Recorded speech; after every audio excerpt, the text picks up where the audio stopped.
let's select a particular course, maybe the first one here. This is 1800, and let's call this create. Now this create is adding courses, adding modules to the overall list of modules. Instead, I want to add modules to this particular course. Yes. So to do that, I'm going to refactor the existing create modules. Where's the create? There's our create.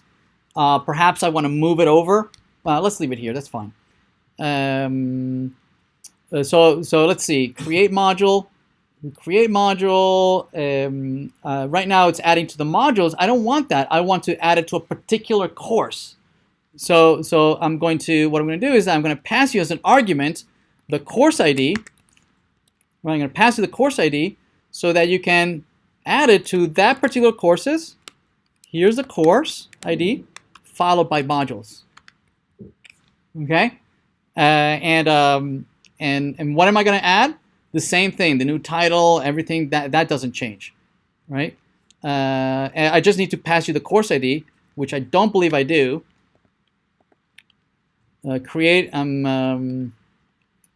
module. Let's see. Create module is over here. Course ID. I was expecting the ID, so I can pass you the ID for the create.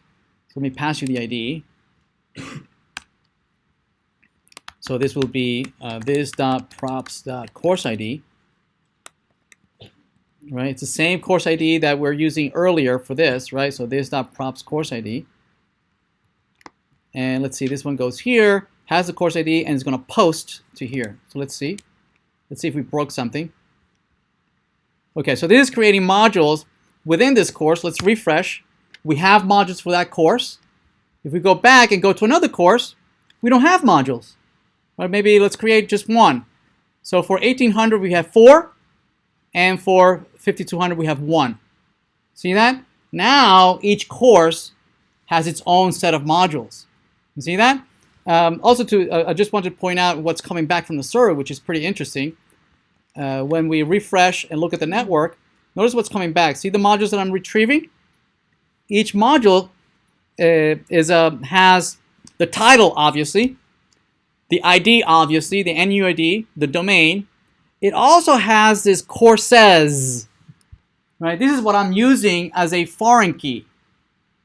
This is how I can filter, which modules belong to which course.